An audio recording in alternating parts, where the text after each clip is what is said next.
भारत सरकार जो है छोटे और मझोले कारोबारियों के लिए एक बड़ा गेम चेंजर कदम जो है उठाने जा रही है। एमएसएमई सेक्टर की परेशानियों को दूर करने के लिए सरकार ऐसी नई सुधार योजना तैयार कर रही है जिससे टैक्स का बोझ कम होगा, कारोबार यानी जो बिजनेस करना है वो बेहद आसान होगा और छोटे उद्योग जो हैं मॉडर्न टेक्नोलॉजी और आर्टिफिशियल इंटेलिजेंस की मदद से बड़े स्तर पर जो है कंपटीशन कर सकेंगे। कहा जा रहा है कि ये योजना जो है छोटे व्यापारियों को राहत देने के साथ साथ देश की अर्थव्यवस्था को नई रफ्तार देने वाली साबित हो सकती है, क्योंकि एमएसएमई ही वो ताकत है प्रवीण सर जो रोजगार देती है, शायद जीडीपी में से 30% का योगदान है, प्रोडक्शन बताती है और भारत को आत्मनिर्भर बनाने की दिशा में सबसे अहम भूमिका निभाती है। सर इस खबर को भी सर हम आपके चश्मे से देखना चाहेंगे और बिल्कुल ये जो रिफॉर्म की जो कहानी सरकार ने शुरू की जिसको अभी हम डिस्कस कर रहे थे जी, उसी कड़ी में एक और ये बड़ा कदम उठाती हुई सरकार दिखाई दे रही है, जहां एमएसएमई सेक्टर के लिए जो नेक्स्ट अगले चरण के अगली पीढ़ी के जो सुधार हैं, रिफॉर्म है, उनका दरवाज़ा खोला जा रहा है। राजीव गौबा की जो अगुवाई वाला जो पैनल था उसकी जो सिफारिशें हैं उन पर अब विचार विमर्श किया जा रहा है और उसमें कई चीज़ें ऐसी कही गई हैं जिसमें जो देश की जो रीढ़ है एक तरह से मानी जाती है इकोनॉमी की, एमएसएमई सेक्टर, उसको पूरा का पूरा टर्न अराउंड करने के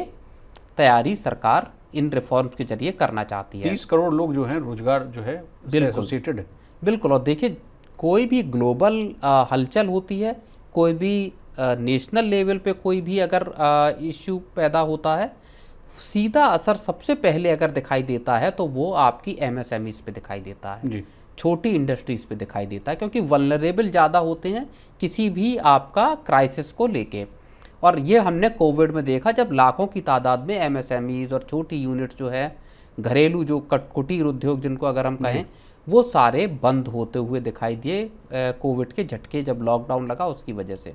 अब सरकार यहाँ पूरी की पूरी रूपरेखा चेंज करना चाहती है। सरकार क्लस्टर से लेकर नेशनल लेवल तक के आपके वर्कशॉप से लेकर सेमिनार और तमाम तरह के जो चीज़ों को आयोजित करना चाहती है इनको लेके, और जहाँ पे कि उनको इनोवेशन से लेके और बाकी जो इकॉनमी में जो दूसरे बिजनेसेस हैं या बड़े लेवल पे उनको जो स्केल अप करने की जो किस तरह से स्केल अप किया जा सकता है उसके लिए प्रिपेयर करने की इनको कोशिश की जाएगी। प्रवीण सर, कहा जा रहा है कि सरकार जो है 3 चरणों में जो है सुधार योजना तैयार करेगी। पहला चरण है जो कहा जा रहा है कि स्थानीय स्तर पर जो है वो चर्चा होगी, यानी छोटे कारोबारियों से उनकी परेशानियां जो है और जो सुझाव है वो मांगे जाएंगे। फिर दूसरा चरण ये कहा जा रहा है सर कि बड़े शहरों में कॉन्फ्रेंस किया जा सकता है। सर देश के लगभग 7 शहरों में जो है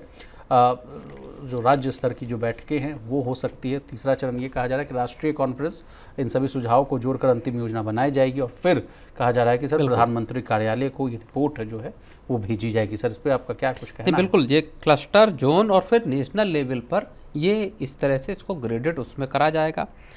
जोन लेवल पर 7 शहरों में कॉन्फ्रेंसेस करने की बात है और ये तो मोटे तौर पर चीज़ें हैं। एक बड़ा जो जोर सरकार देना चाहती है वो असल में इनकी क्रेडिट अवेलेबिलिटी को लेके है कि इनको आखिर क्रेडिट फैसिलिटी मुहैया कैसे की जाए, और ये सबसे बड़ा एक चैलेंज भी रहा है, चाहे आप कोविड का वक्त देख लीजिए या उसके बाद का अभी का पीरियड देख लीजिए, जहाँ पे कि जो एक्सपोर्ट ओरिएंटेड एमएसएमईज हैं उनके सामने सबसे बड़ा खतरा आप सर्वाइवल का ये है कि जो कारीगर हैं, जो वर्किंग कैपिटल के लिए जो पैसा चाहिए उसके लिए कर्ज कैसे मिले जी। तो इस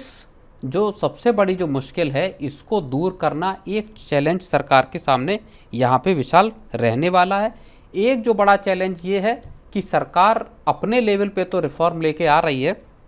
लेकिन क्या जो ब्यूरोक्रेसी है, क्या जो पूरा का पूरा नौकरशाही का जो मकड़ जाल है, जो एक ट्रैप है, उससे किस तरह से बचाया जाए। जो ईज़ ऑफ डूइंग बिजनेस है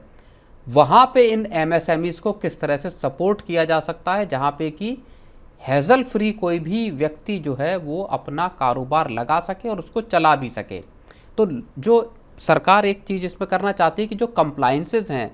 उनको सरकार उनका बर्डन कम करना चाहती है। जी, सरकार जो लीगल जो कॉस्ट है, लीगल जो प्रोसीजर्स हैं उनको आसान बनाना चाहती है इन एमएसएमईज के लिए। जी सर, इस योजना में किन किन बातों पर ध्यान दिया जा सकता है। आपने ठीक कहा सर, एक तो कहा जा रहा है कि टैक्स कम करना और जीएसटी को जो है सरल बनाने की बात कही जा रही है, और कच्चा माल जो है, जो रॉ मटेरियल से ट्रांसपोर्ट और बिजनेस लाइसेंस जैसे जो लागत है, सब जो इनपुट कॉस्ट है सर, इसको कम करने की कोशिश की जाएगी, घटाने की कोशिश की जाएगी। नई टेक्नोलॉजी, आर्टिफिशियल इंटेलिजेंस और मशीनों के उपयोग में कैसे आपको मदद मिल सके, कैसे आप उससे जो है अपनी प्रोडक्टिविटी को स्केल अप कर सकें, इस बात को जोड़ दिया जाएगा। और सर छोटे कारोबारियों को पेटेंट यानी sir IPR, intellectual property rights, उसको दिलाने में भी आसानी देने की बात कही जा रही है। और कौशल विकास और उद्योग शिक्षण संस्थान का जो सहयोग है, जिस तरह से जहाँ पे ट्रेनिंग और री स्किलिंग की जो बात होती है, अप स्किलिंग की जो बात होती है सर, उसको भी बढ़ाने की बात कही जा रही है प्रवीण सर। तो सर आप कुछ ऐड करना चाहेंगे इस पर, टैक्स कम करने और जीएसटी को सरल बनाने वाले देखिए, पॉइंट पर? सरकार ने जो रिफॉर्म का एक चक्का शुरू किया, जिसकी पहली कड़ी में सरकार ने जीएसटी 2.0 को लेके आई,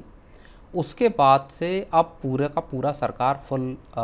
फोर्स में रिफॉर्म की गाड़ी को सरकार अब रोकना नहीं चाहती। 2 बड़े पैनल जो सरकार ने बनाए हैं, उनकी सिफारिशों को अब धीरे धीरे ग्रेडेड मैनर में सरकार लागू भी करना चाहती है। और अगर वाकई जो एक विजन है 2047 में विकसित भारत बनने का, या अनसर्टेनिटीज़ में खुद को बचाए रखने का, वहाँ पे आपको ये रिफॉर्म लेकर आने ही पड़ेंगे। एक बहुत लंबे वक्त से जो पेंडिंग काम था, उसको सरकार करती हुई दिखाई दे रही है। देखना ये होगा कि इनका एग्जीक्यूशन दरअसल किस तरह से होता है विचार।